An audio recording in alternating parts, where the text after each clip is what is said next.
हमारी धरती से 3,84,400 किलोमीटर दूर स्थित एक सैटेलाइट जिसे हम चंद्रमा के नाम से जानते हैं। आज से 50 साल पहले ही दुनिया की सबसे बड़ी स्पेस एजेंसी नासा एस्ट्रोनॉट्स को चंद्रमा की सतह पर भेजने में कामयाब हुआ था और इन स्पेस एजेंसियों को चांद में छुपे रहस्यों को जानने की इतनी जल्दी थी कि साल 1969 से 1972 के बीच महज 4 साल के अंदर ही नासा अपोलो मिशंस के तहत 6 बार कुल 12 लोगों को चांद की सतह पर लैंड करवाने में कामयाब रहा। लेकिन दोस्तों अब सवाल ये उठता है कि साल 1972 के बाद ऐसी क्या आफत आई कि इतने बड़े ऐतिहासिक घटना को अंजाम देने के 50 साल बीत जाने के बाद आज भी नासा या अन्य स्पेस एजेंसियों ने इंसानों को दोबारा चांद की ओर भेजने के बारे में कभी जिक्र तक नहीं किया। आखिर चंद्रमा की सतह पे ऐसा क्या हुआ कि दुनिया के सारे स्पेस एजेंसीज और खुद नासा भी चंद्रमा पे जाने से घबराने लगा? क्या चंद्रमा पे एस्ट्रोनॉट्स को एलियंस का सामना करना पड़ा था, या फिर चांद पे जाने वाले एस्ट्रोनॉट्स के साथ कोई बुरा हादसा हुआ था,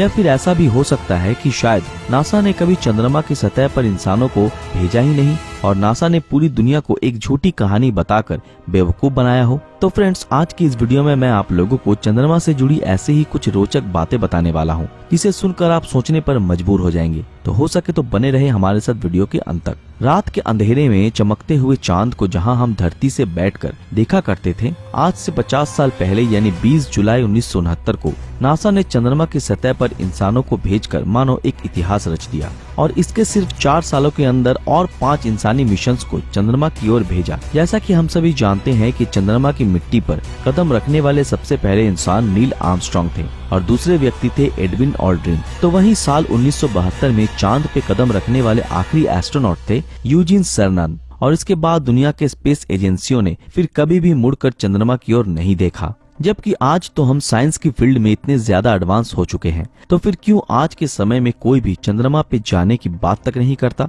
इसके परिप्रेक्षित में ऐसा कहा जाता है कि जब चंद्रमा की सतह पर नील आर्मस्ट्रांग और उनके साथी एडविन ऑल्ड्रिन घूम रहे थे, तब उन्हें चंद्रमा की सतह पे कुछ रहस्यमय चीजें देखने को मिली और वो चीजें कुछ ऐसी थीं जिनके बारे में उन्होंने कभी भी सपने में भी कल्पना नहीं की थी। उनके मुताबिक चंद्रमा पे बहुत ऊंचे ऊंचे टावर मौजूद थे जिनकी ऊंचाई लगभग 2000 से 3000 मीटर बताई जाती है और ये सभी टावर्स बिल्कुल वीरान और सुनसान थे। ऐसा अनुमान लगाया जाता है कि शायद एलियंस ने ही उन ऊंचे ऊंचे टावर्स का निर्माण किया होगा और वो इन टावर्स के जरिए पृथ्वी पर अपनी नजर बनाए रखते थे। इन एलियंस की थ्योरी पर रिसर्च कर रहे वैज्ञानिकों का कहना है कि चांद अंदर से बिल्कुल खोखला है और ऐसा इसलिए क्योंकि चंद्रमा की जमीन के नीचे एलियंस द्वारा उनका बेस बनाया गया है। और ऐसा सोचने के पीछे का कारण ये था कि जब 20 नवंबर 1969 को अपोलो मिशंस के तहत नासा ने एक छोटे आकार के स्पेसक्राफ्ट को चांद की सतह पर लैंड करवाया था, तब चांद की सतह पे अर्थक्वेक जैसे हालात पैदा हो गए थे और चांद की जमीन किसी मेटल प्लेट की तरह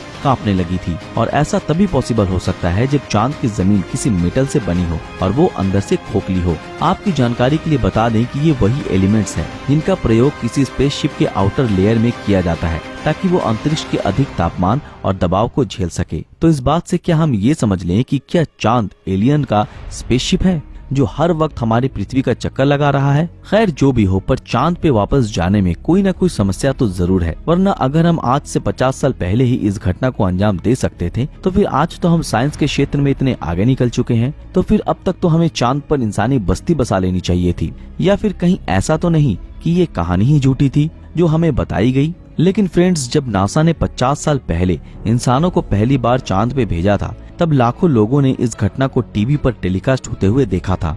बावजूद इसके कई लोग इस चीज को झूठ बताते हैं और इसे एक रची रचाई साजिश मानते हैं। उनके अनुसार अमेरिका ने खुद को स्पेस रेस में सबसे आगे रखने के लिए इस झूठी घटना को अंजाम दिया था। और इस बात का सबसे बड़ा सबूत ये है कि जब नील आर्मस्ट्रांग ने चंद्रमा पर अमेरिकी झंडा फहराया, तब वो झंडा काफी तेजी से लहरा रहा था, मानो वहाँ जोरों की हवा चल रही हो। लेकिन दोस्तों, जैसा कि हम और आप जानते हैं कि चांद पर तो वातावरण है ही नहीं, तो फिर ये अमेरिकी झंडा ऐसे कैसे लहरा सकता है? इसके अलावा भी कई वैज्ञानिकों ने ये तक दावा किया है कि चंद्रमा की सतह पर लैंड होने के बाद लिए गए तस्वीरों में आसमान में एक भी तारा क्यों नहीं दिख रहा था। इन सब के अलावा एक और सवाल जो काफी इम्पोर्टेंट था वो ये कि इस फोटो में आप इन पैरों के निशानों को देखिए जो चंद्रमा की सतह पे उतरे एस्ट्रोनॉट्स के पैरों के निशान थे। कुछ वैज्ञानिक ये बताते हैं कि चांद पे तो नमी है ही नहीं और मिट्टी में बिना नमी के पैरों के ऐसे निशान बन पाना इम्पॉसिबल बात है। इन सारे तर्कों को देख यही लगता है कि ये एक बनावटी कहानी ही थी। कुछ शोधकर्ताओं का तो ये तक कहना है कि जितने भी एस्ट्रोनॉट्स को चंद्रमा की सतह पे भेजा गया था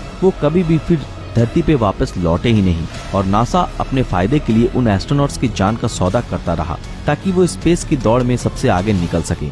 एक और मुद्दा भी जो इंसानों को चांद पे जाने से रोक सकता है वो है हद से ज्यादा खर्च। एक रिपोर्ट के मुताबिक ये पता चला है कि चांद पे जाना एक बहुत खर्चीला प्रोजेक्ट है और इन मिशनों से अब तक हम इंसानों को कोई खासा फायदा तो नहीं मिला है और इसी के कारण नासा समेत दुनिया की अन्य स्पेस एजेंसीज चांद पे जाने की इस रेस से खुद को बाहर कर चुके हैं। साल 2004 में अमेरिकी प्रेसिडेंट जॉर्ज डब्ल्यू बुश ने एक बार फिर से इंसानों को चांद पे भेजने की बात छेड़ी थी और उस वक्त ही इस मिशन में कुल 1,04,000 बिलियन US$ के खर्च का अनुमान लगाया गया था। यही वजह है कि इतने बड़े खर्च करने से पहले हर कोई एक न एक बार तो सोचेगा ही। दोस्तों, अब आप लोगों से मेरा एक अहम सवाल है कि आज से 50 साल पहले जब ना ही हमारे पास इतने पावरफुल सुपर कंप्यूटर हुआ करते थे, ना ही इतनी बड़ी बजट हुआ करती थी और ना ही हमारे टेक्नोलॉजी इतनी ज्यादा एडवांस थी, बावजूद इन सब के हमने मात्र 4 साल के अंदर 6 बार एस्ट्रोनॉट्स को चंद्रमा की सतह पर लैंड करवाने में कामयाब रहे। तो फिर आज के समय में ऐसा क्या समस्या आन पड़ी कि जब आज हम जुपिटर और मार्स पे कदम रखने का प्लान बना रहे हैं तब हम चांद की तरफ मुड़कर भी नहीं देखते। दोस्तों, आप लोगों को क्या लगता है कि इसके पीछे क्या कारण हो सकता है? इस बारे में अपनी राय हमें कमेंट सेक्शन में जरूर बताएं। दोस्तों, आज के लिए बस इतना ही। आशा करते हैं आज की हमारी ये वीडियो आप लोगों को बेहद पसंद आई होगी। अगर ये वीडियो आप लोगों को पसंद आया तो इस वीडियो को लाइक और ज्यादा से ज्यादा शेयर जरूर करें। जिन लोगों ने हमारे फेसबुक पेज को अभी तक फॉलो नहीं किया है वो तुरंत फॉलो कर दें। तो फिर मिलते हैं आपके साथ अगले वीडियो में, तब तक के लिए अलविदा।